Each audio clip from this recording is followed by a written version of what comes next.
Muy buenas tardes, estimados alumnos. El día de hoy vamos a hacer una revisión acerca de la hepatitis viral A, B y C. El contenido de la ponencia vamos a hablar sobre la epidemiología, clínica, tratamiento y prevención de estas tres principales hepatitis. Bien, la hepatitis viral es una causa importante de enfermedad hepática en los niños. Y la hepatitis viral puede causar, sea infección aguda, como es en el caso de la hepatitis A, infección crónica, como es el caso de hepatitis B y C.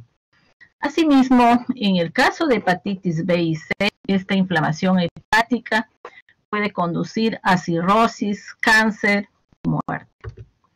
Empezaremos hablando acerca de la hepatitis A. Este es un virus muy pequeño. Es un genoma viral de ARN, como vemos ahí, sin envoltura. Ya vemos, está formado por una única cadena de ARN. Incluso se describen 6 genotipos y un solo serotipo, lo que ha hecho posible pues la elaboración de una vacuna efectiva contra esta enfermedad. Tiene un diámetro de 28 nanómetros.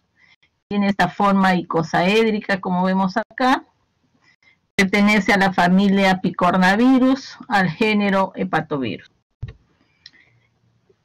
Tenemos en el mundo áreas de alta endemicidad, como vemos acá pintado en el rojo, donde está África, el sudeste asiático.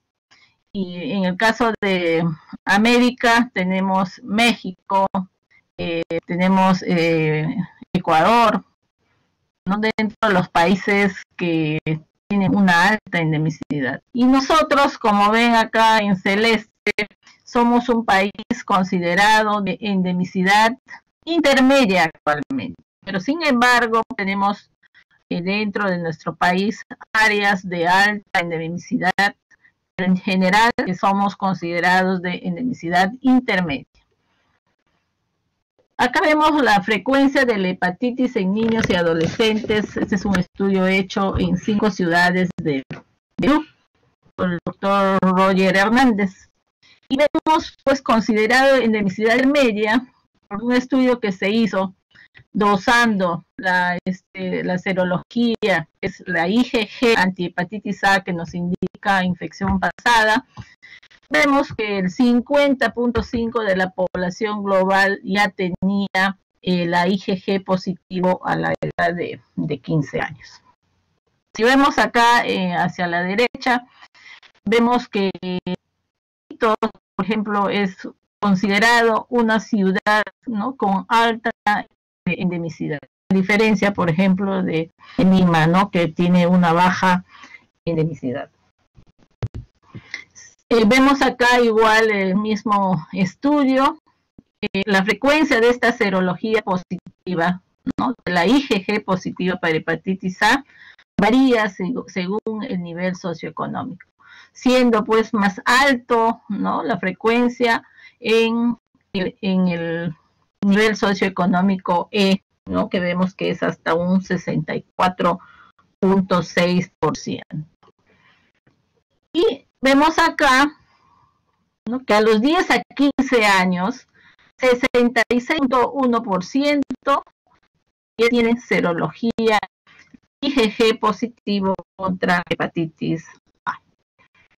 Entonces, si vemos en países en desarrollo como el nuestro, la gran mayoría de niños han contraído la enfermedad antes de los 10 años.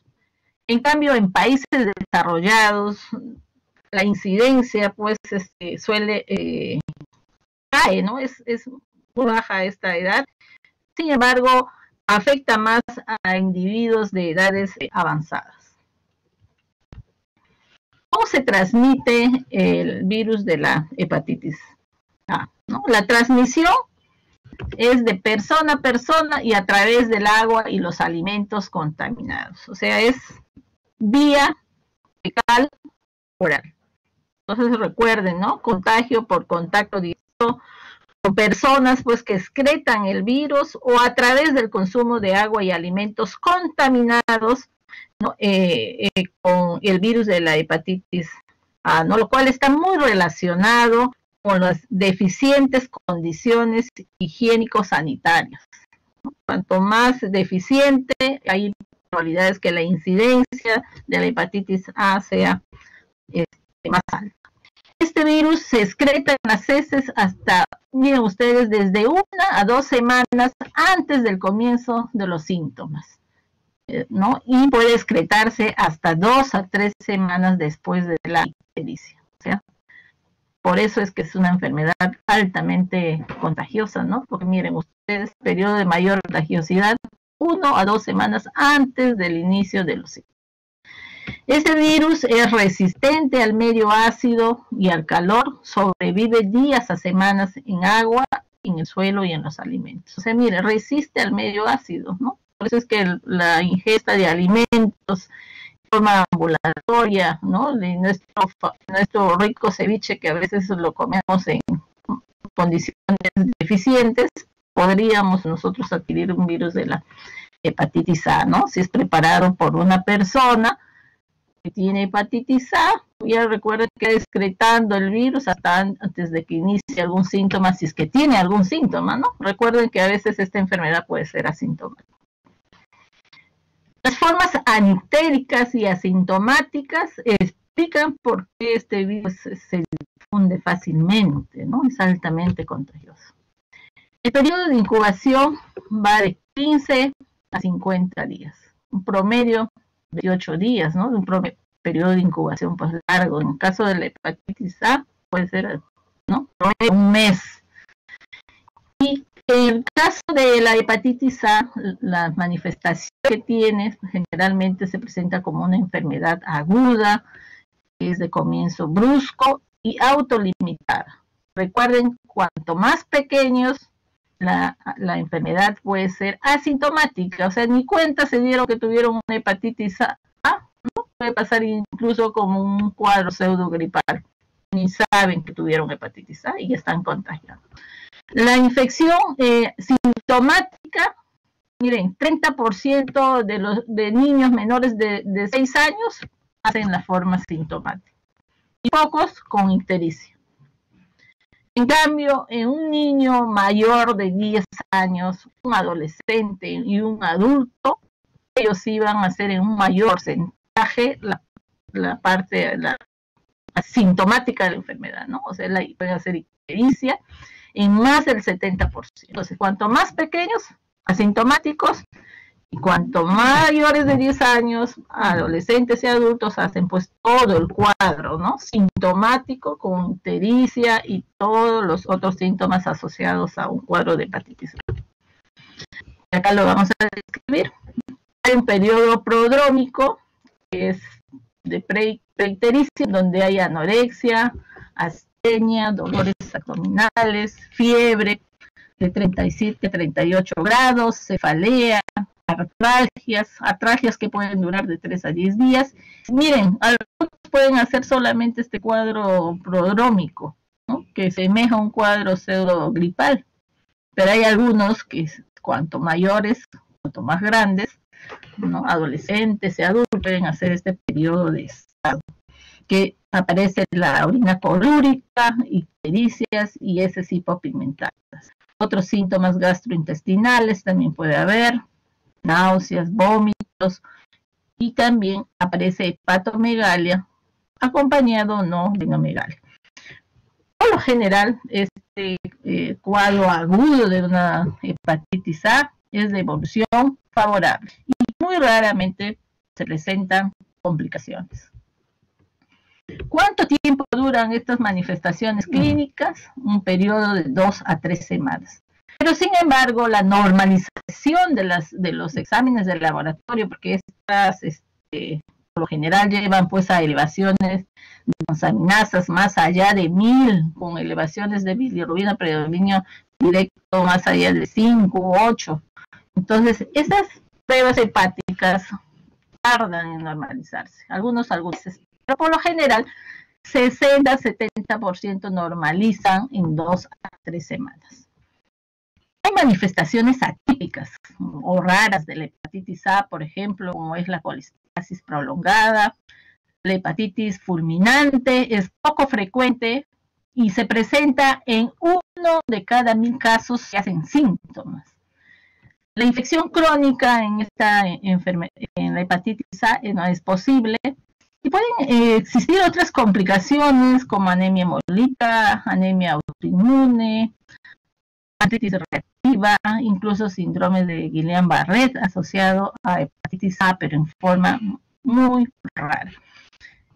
De ahí la importancia de prevenir esta enfermedad a través de vacunas, porque en aquellos que hacen síntomas, hay una complicación que, si bien es rara, es dominante, ¿no? Una insuficiencia aguda a encefalopatía y muerte, donde lo único que puede salvar al paciente es el trasplante, ¿no? De ahí la importancia de prevenir a través de la vacunación. ¿Cómo es el diagnóstico? En caso de hepatitis A, el diagnóstico de una infección aguda lo hacemos con la serología, que es la IgM anti-hepatitis A, que se detecta la IgM a partir del 5º a 10 días después de la aparición de síntomas. ¿Y cuánto tiempo después se negativizan? 3 a 6 meses.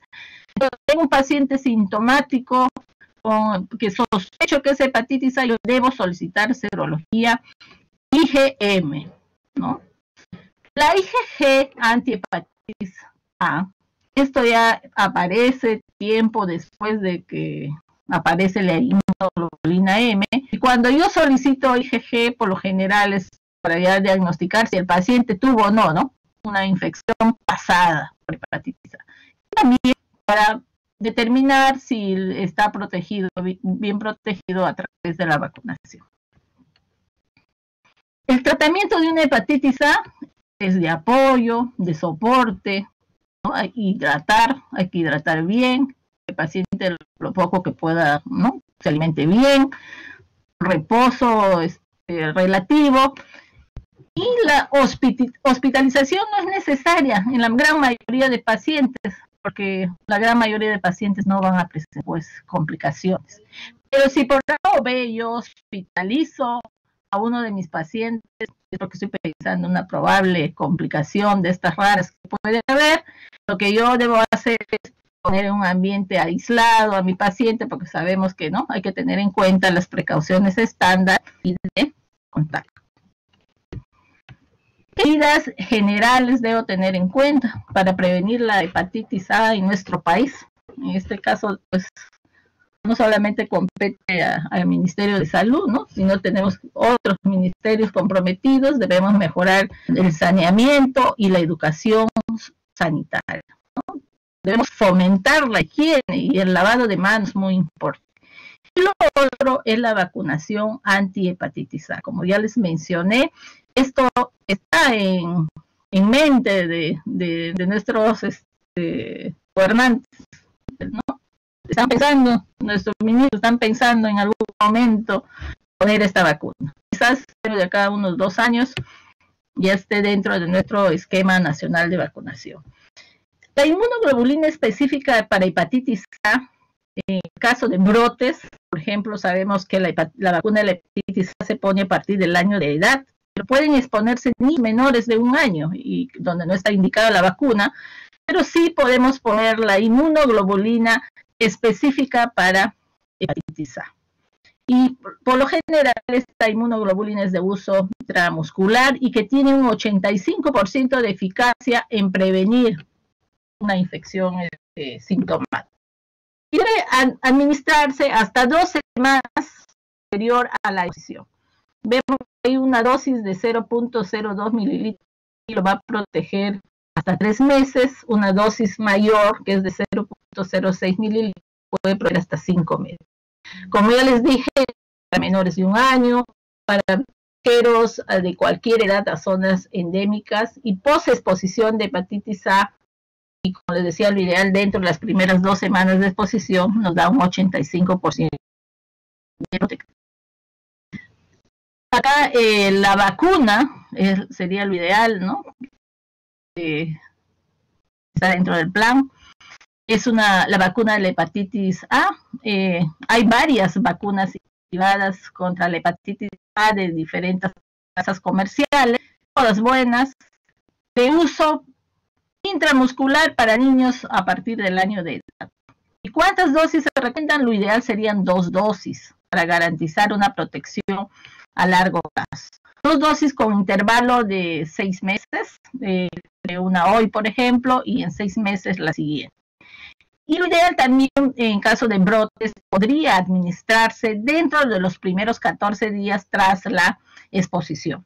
Como va a ingresar a nuestro esquema nacional en un futuro, al igual que en otros países, por lo general se pone una sola dosis, ¿no? Y esa dosis, como les decía, una dosis a partir del año de edad. Vemos acá la experiencia en otros países después de la vacunación universal. Por ejemplo, vemos acá en el caso de Israel, que luego de administrar en el año 1999, cae básicamente el número de casos, ¿no? Por el año 2002. Y acá la experiencia de Argentina, un país latinoamericano, que luego de la vacunación universal en el año 2005 también cae, ¿no?, drásticamente el número de casos.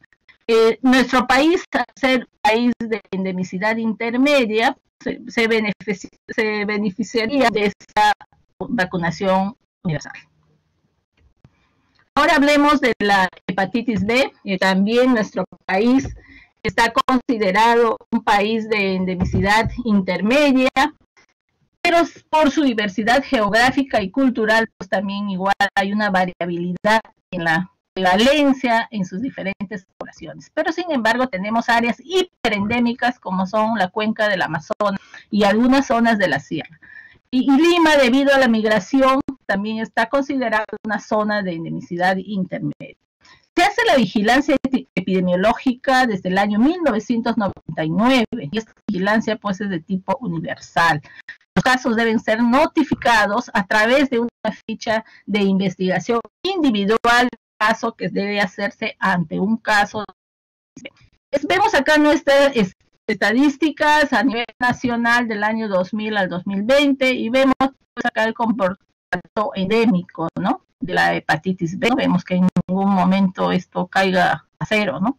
Vemos en el año 2000 había 1.900 casos, para el año 2018 1.878, con ciertos incrementos, ¿no? Pero esperemos, pues, con ciertas estrategias de vacunación que se esté haciendo y incluso con la detección que estamos haciendo ahora de pedir la prueba rápida para hepatitis B a las gestantes, se disminuye el número de casos. Vemos cuáles son los departamentos más afectados. Están el 73% en 5 departamentos: Ayacucho, Cusco, Junín, Huánuco y Lima. Y podemos ver acá, ¿no?, en este gráfico, vemos acá, ¿no?, cerca del 70% está en estas zonas, en los departamentos de Ayacucho, Cusco, Junín, Huánuco y la cuenca del Amazonas. La población que reporta mayor número de casos son en un 55%, está en la población de 30 a 59 años y el 31.43 entre los 18 y los 29 años, como podemos ver en esta tabla. Hablemos acerca de la etiología. Es un virus que pertenece a la familia Panavirus, es de 42 nanómetros de diámetro, ¿no?, un poco más grande que el de la hepatitis A. En este caso es más complejo, tiene una doble envoltura, como vemos acá, que rodea al core, y en el core está el ADN, que es un ADN de doble cadena, como vemos acá, incompleto. Componentes importantes en el virus de la hepatitis B que tenemos en la envoltura de proteína, en la parte externa, contiene el antígeno de superficie de la hepatitis B, ¿no? Disculpen, hepatitis B, sí. Y la nucleasa cápside interna de antígeno del core de la hepatitis B.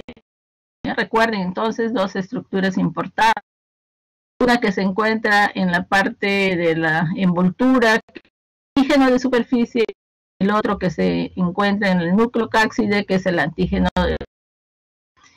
y entre ellos tenemos el antígeno E. ¿Cómo se transmite el virus de la hepatitis B? Existen varios mecanismos de transmisión. Hay exposición percutánea y hipermucosa a líquidos corporales infecciosos, el hecho de compartir agujas, jeringas no esterilizadas, procedimientos médicos tradicionales o inseguros, cirugías ambulatorias, perforaciones como piercing, por ejemplo, contacto sexual con una persona infectada, exposición perinatal de una madre infectada, exposición en el hogar a una persona con infección de hepatitis B crónica. Y esto hace, pues, predispone porque son considerados como principales reservorios, ¿no? O sea, un paciente con infección crónica de hepatitis B en el domicilio es un reservorio, ¿no? Que puede contagiar en los niños, incluso a través de cepillo, ¿no? Y estos mecanismos, alumnos, el principal mecanismo de transmisión es la transmisión vertical, o sea, de madre a niño, ¿no? Es el principal mecanismo para que estos pacientitos, si no han sido prevenidos en esta etapa, van a tener en la etapa de la adolescencia o de la adultez joven, van a cuadros de hepatitis B crónica, cirrosis y cáncer, ¿no? Entonces, muchos de estos pacientes, este es el principal mecanismo de transmisión. Entonces, la transmisión perinatal es muy eficiente, la exposición a la sangre, sobre todo en el trabajo de parto y el parto. En útero es menos del 2%. Miren ustedes, sin profilaxis anterior a la exposición, el riesgo que un bebé adquiera hepatitis B de una madre infectada es del 70 a 90%, sobre todo si esta gestante es antígeno de superficie positivo y antígeno E positivo. Esto baja de 5 al 20% para aquellos bebés nacidos de mamás antígeno de superficie positivo, pero antígeno E negativo. Pero miren, entonces, si ustedes recuerden, el principal mecanismo de transmisión es la transmisión perinatal. El periodo de incubación de la hepatitis B es de 45 a 160 días, miren, es mucho más largo, ¿no? Hasta casi 6 meses. En el caso de que haga una infección aguda, que también puede haber, pero es menos frecuente, el electrofísico es variable, es asintomático o sintomático, pero los síntomas que presenta por lo general son inespecíficos, con anorexia, náuseas, malestar. Y la probabilidad de desarrollar síntomas va a depender de cuanto más pequeño, hay menos posibilidad de desarrollar síntomas, ¿no? Menos de un año, menor de 1%, de 5 a 15, de niños a 1 a 5 años. Y miren ustedes, 30 a 50% si son niños mayores de 5 años. En el caso de yo sospeche una infección aguda por hepatitis B, que es lo menos frecuente, ¿no? Por ejemplo, en un adolescente con infección sexual o parenteral reciente, o que tenga un aumento de TGO, con o sin ictericia, o sea, sospecho de una infección aguda por hepatitis B, yo diagnóstico como con la IgM anticore. Este es un marcador de exposición reciente. Sabemos que la infección crónica por hepatitis B es la más frecuente. ¿Y cómo voy a hacer el diagnóstico? Lo de la siguiente manera. Dando el antígeno de superficie de hepatitis B, que en este caso debe ser positiva. Si yo tengo el antígeno E de la hepatitis B también positiva, o sea, tengo que sospechar que está haciendo una hepatitis B crónica. Por lo general, este paciente tiene más allá de 6 meses con todas estas pruebas positivas, ¿no? Para confirmar, yo hago una prueba de biología molecular, que es el ADN del virus de la hepatitis B. ¿Cuáles son las pruebas a realizar durante la gestación? Ustedes ya saben que a partir del primer trimestre del embarazo, todas las guías, y ya sabemos que hay una norma técnica del año pasado, de diciembre de 2019, donde ya se hace la prueba rápida para detectar si la mamá, ¿no? Si la futura mamá o el gestante tiene antígeno de superficie positivo. Vamos a hacer alguna interpretación de los exámenes de laboratorio y vemos que si tenemos una prueba de antígeno superficie positivo, anticore positivo, IgM anticore positivo, ¿ante qué estamos? Habíamos dicho que la IgM anticore nos hace el diagnóstico de ¿qué? De infección aguda de hepatitis B, ¿no? Hay aumentos comúnmente perceptibles en este caso de las transaminasas, y en estos casos, si es una hepatitis B aguda, es probable, el 95% de estos pacientes se resuelvan espontáneamente, ¿no? El caso de un cuadro agudo, que es menos frecuente con hepatitis. Pero si tenemos un paciente con antígeno de superficie positivo, ya 6 meses, ¿no? 6 meses, con anticore positivo, esto es lo más probable que estemos ante una infección crónica de la hepatitis B, ¿no? Y probablemente tenga desde el nacimiento, ¿no? Que no se ha detectado a tiempo, probablemente no ha recibido la vacuna, ¿no? La vacuna recién nacido. Y este es un paciente que va a tener riesgo de complicaciones como son la cirrosis, el carcinoma hepatocelular. Es un paciente que una vez que yo haga el diagnóstico, debo en un monitoreo, debe estar en un monitoreo.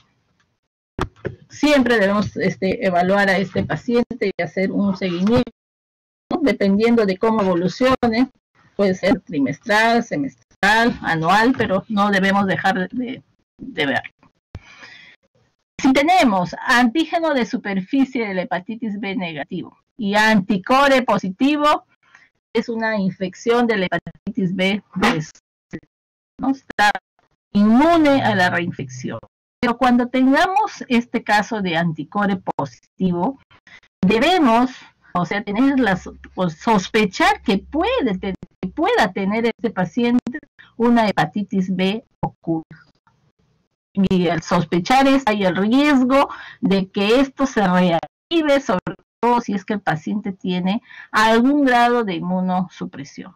En este caso, tengo anticore positivo, sospechamos puede tener una hepatitis B oculta. Yo debo solicitar una prueba de biología molecular para ver presencia de ARN viral. Si tengo antígeno de superficie positivo, esto nos indica pues una inmunización 2. En este caso, los títulos de anticuerpos para decir que está bien protegido y sobre todo protegido a través de la vacunación. Estos valores tienen que estar más de 10 MUI por mililitro. Esto, por ejemplo, ustedes que van a hacer el internado deben de estar haciendo esta serología para ver si están bien protegidos. Si no, hay que revacunar.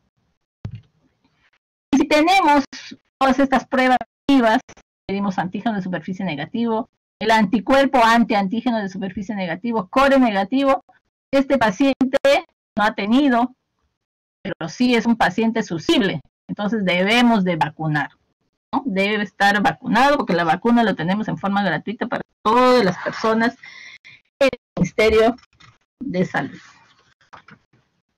Exámenes de laboratorio, entonces, a mi mente, el antígeno de superficie de hepatitis, el antígeno, el anticuerpo de hepatitis, antígeno E, B, y el ADN de la hepatitis B. Otros estudios, si yo ya tengo la sospecha que este paciente tiene una hepatitis B crónica y le voy a hacer un seguimiento, debo solicitar la alfa-fetoproteína. Esto está positivo, significar que la enfermedad está avanzada. Entonces, en algunos hospitales ante estos casos de hepatitis B, ¿no? Sospecha de hepatitis B crónica con alfa-fetoproteína positiva y algún deterioro de las pruebas de la función hepática, entonces está indicado hacer la biopsia hepática para determinar el estadio histológico y también esto nos va a ayudar pues a decidir la necesidad de dar algún tratamiento antiviral. ¿No? Pero sin embargo, bueno, la ha avanzado y hay lo que se llama la elastografía por resonancia magnética de hígado, donde en algunos hospitales pues ya no hacer biopsia, ya que este examen nos ayuda a detectar grados de fibrosis. Asimismo, si tenemos un paciente positivo, ¿no?, con hepatitis B crónica, yo debo ver, ¿no?, con otras coinfecciones. Es muy frecuente en adultos, es que no esté coinfectado con hepatitis C, que no tenga VIH. Esto, si hay una coinfección, ya nos altera el tratamiento y nos altera el pronóstico. En nuestros niñitos, por ejemplo, que diagnosticamos de VIH, tenemos que hacer la serología para hepatitis A, para hepatitis C. Pacientes con problemas de enfermedad renal crónica, ¿no?, que muchas veces estos niños se dializan, que tener serología de hepatitis B y recuerden, incluso pueden existir, ¿no? O sea, tener coinfección. En cuanto al tratamiento, ¿qué sabemos del tratamiento en la población pediátrica? Tenemos lo que usábamos es la lamivudina, ¿no?, sobre todo para niños mayores de 10 meses. Pero sí se ha visto alta resistencia, alto desarrollo de resistencia durante el tratamiento. Y a veces eso ya lo observábamos a los meses, porque el tratamiento que una vez que se inicia, en los casos usábamos la lamivudina, el tratamiento que hay que dar es de 1 año. Y vamos evaluando de qué manera, vamos viéndole sobre todo lo que es la carga, ¿no?, la carga viral, para ver que vayan disminuyendo las copias del virus, del ADN virus. Y también vamos evaluando de si es un antígeno positivo, tiene que tener su anticuerpo anti-hepatitis B, anti-antígeno B de hepatitis B positivo, ¿no? Tiene que negativizarse el antígeno B, aparecer el anticuerpo anti, para decir que está teniendo una buena evolución. También salieron otros tratamientos como la para usar en poblaciones mayores de 12 años, la lamivudina mayores de 16, el entecavir mayores de 16, pero basado en la experiencia del VIH, podemos vivir desde la edad, desde los 2 años. Doctora. Ya, bueno, en el caso del tratamiento, bueno, yo había hablado un montón. En el caso del tratamiento, me escucharon, ¿no? Les dije que ahora realmente se usa el tenofovir en base a la experiencia que tenemos de tratamiento con VIH. Sí, un medicamento que actualmente estamos utilizando y la idea pues es prevenir sobre todo la cirrosis, insuficiencia y carcinoma. En cuanto a las estrategias para la prevención, hay 4 componentes a tener en cuenta. Una, vacunación universal, que ya sabemos que recién nacido, ¿no?, a la primera dosis dentro de las primeras 4 horas. La prevención de la infección perinatal, debemos hacer la evaluación rutinaria de la gente. Eso ya también se prueba rápida durante la gestación. Y en aquellos niños que nacen hijos de madre, sabemos que son antígenos de superficie positiva, y sobre todo si la madre es antígeno positivo, debemos dar al bebé, además de la vacuna, la inmunoglobulina específica para que también tenemos a través del Ministerio de Salud. Luego debemos hacer la vacunación de rutina de nuestros niños y adolescentes que no mente 3 dosis, el intervalo ponemos es de 0, 1, 2, o sea, con intervalo de un mes por poner. Y también vacunar a los adultos que no han sido vacunados previamente, porque hay varios adultos que no han sido vacunados y actualmente tenemos en forma gratuita en el Ministerio de Salud, bueno, en el Estado, sobre todo. Entonces, la vacuna de la hepatitis B en el recién nacido, las primeras 12 horas, 4 horas, recuerden que en los hospitales, parte de la atención inmediata, la vacuna valente, y recuerden que después de ello, la dosis 2 valente, ¿no? Al total, el niño de 1 año, pues a 4 una de hepatitis. Muy bien. En el caso de un adulto que no ha recibido 3 dosis, como ver, con intervalos de 0, 1 vez. Y lo ideal fue como persona, es que más de 10 MUI. Si estos están menos de 10, tenemos que reiniciar el esquema. Hablaremos ahora de hepatitis C. De hepatitis C, vamos a ver, es un virus de ARN. ¿Sí? ¿Puede seguir la pantalla? Sí, decía que era yo, pero estoy confirmando. ¿Desde cuándo? O sea que no vieron la prevención, pero me escucharon, ¿no? Sí, parte de hepatitis C nomás, doctora. Muy bien. Entonces, hepatitis C. Entonces, de la hepatitis C es un virus ARN de cadena única que pertenece a la familia de los flavivirus.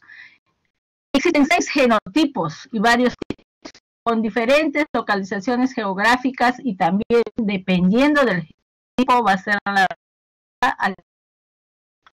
la carga global en niños y adolescentes. Se calcula que en el mundo aproximadamente hay 5 de niños portadores de hepatitis. Miren, en cuanto a la transmisión, históricamente se consideraba una enfermedad relacionada con transfusiones en niños, o sea, en niños con factores de riesgo, sobre niños oncohematológicos, en pacientes con enfermedades renales. Era raro, pero se veían casos de hepatitis C. Sin embargo, con las prácticas modernas de detección en los bancos de sangre, esto eliminó el riesgo de infección por hepatitis C transmitida por transfusión. Y actualmente, transmisión de madre a hija o durante el periodo perinatal se considera el modo de infección más común en niños. Además, la transmisión se produce de forma variable durante el embarazo. 30% puede ocurrir en el útero y 50-39% durante el periodo. Fuera del periodo perinatal, si hablamos de los adolescentes, que podría ser pues a través del contagio, a través del uso de drogas intravenosas. Es una causa cada vez común en esta segunda. En cuanto a las manifestaciones clínicas, el periodo de infección es de 6 a 7 semanas. El promedio, pero puede ir desde las 2 semanas hasta los 6 meses. En niños y adolescentes, la hepatitis C es raro.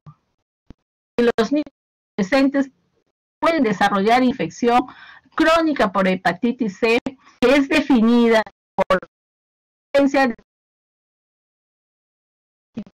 en suero, que es detectable más allá pues de los 6 meses. Y la mayoría de los niños hepatitis son asintomáticos. Y si tienen síntomas, suelen ser estos inespecíficos, ¿no? Fatiga, dolor abdominal y hepatomegalia en el examen físico. Y desde el punto de vista bioquímico, también pueden tener elevación de las transaminasas, elevaciones intermitentes o persistentes, que muchas veces esto no se confunde con la gravedad patológica. Y las de la cepa es pronunciada lo que se puede observar con el virus de hepatitis. Y la evolución de la hepatitis C, sobre aquellos niños donde hay la transmisión vertical, bien, la progresión puede seguir diferente. Lo más frecuente es la resolución espontánea de la vida, se llama como, y miren, que ocurre de 25 al 40% en niños vertical, y eso generalmente si tiene más de 2 años, de 6 a 12% todavía puede tener una contagio del virus antes de que llegue Entonces, este aclaramiento viral espontáneo es esencialmente una cura, ¿no?, entre comillas, de la infección por el raro que en aquel que el aclaramiento viral que haya una recaída, ¿no? Es tan raro que es menos del 1%. ¿De qué manera hacemos el diagnóstico? En este caso, por ejemplo, hay pruebas de inmunoglobulina M para la detección precoz o aguda de una hepatitis C. Acá los exámenes o los disponibles son la IgG para hepatitis C, una prueba de inmunoensayo enzimático, ¿no?, para detectar. Otro es detectar por pruebas de biología molecular el ARN del virus de la hepatitis C, ¿no? Es la forma como vamos a hacer el diagnóstico, vamos a identificar este virus y vamos a monitorizarlo, cómo va de la epidemia. Como yo les hablé que tenía como 6 genotipos, debemos, antes de uno pensar en tratar al paciente, debemos saber qué genotipo de hepatitis C es, ¿no? Los bebés nacidos de padres de virus de la hepatitis C, recuerden que la mamá le va a pasar sus anticuerpos a través de la IgG. Esos anticuerpos están presentes a los 18 meses. Entonces, a través de anticuerpos uno podría decir que este niño recién nacido, 4 meses, es portador de la hepatitis. La única manera de saber si o no el virus de la hepatitis C es a través de pruebas de biología molecular, que es el ARN de la hepatitis C que se hace al mes o a los 2 meses. El objetivo del tratamiento, igual que, ¿no?, es inhibir la replicación del virus de la hepatitis C y erradicar la infección en aquellos que no lograron el virus. Desde el año 2017 la FDA aprobó esta combinación que es de sofosbuvir de 400 miligramos con ledipasvir de 90 gramos una vez al día por 12 semanas. Esto es para los genotipos 1, 4, 5 y 6 y para niños 2 años o que tengan más de 12 años o que tengan un peso de 35 para arriba. Y desde 2019 también se aprobó el uso de este medicamento para los niños de 3 años para adelante, pero las dosis son menores, ¿no? Ya no es 400 de sofosbuvir, sino de 150 a 200, y de ledipasvir de 33.75 a 45 miligramos. ¿Cómo debemos manejar un paciente con hepatitis B crónica? Recuerden que también de hacerle un seguimiento, un monitoreo. Es un paciente que diagnostico de hepatitis C, tengo que hacerle su seguimiento y debo evitar infecciones, o sea, tengo que asegurarme que ese niño, ya sea con hepatitis B o C, esté bien vacunado, ¿no?, para hepatitis A. En el caso de hepatitis B, que esté bien vacunado para hepatitis A. En el caso de hepatitis C, que esté bien vacunado para hepatitis A y para hepatitis B. Y lo otro, hemos dicho que el principal mecanismo de transmisión es la transmisión vertical, por lo tanto, considerar a todas esas gestantes, ¿no?, quienes son de riesgo, y debemos prevenir la transmisión vertical en nuestros niños. Ya les hablé de qué manera. Y lo otro es que en los adolescentes debemos prevenir la transmisión horizontal. Bien, eso es todo lo que les tenía que hablar de las hepatitis. No sé si tienen alguna pregunta. Creo que tengo 2 minutos.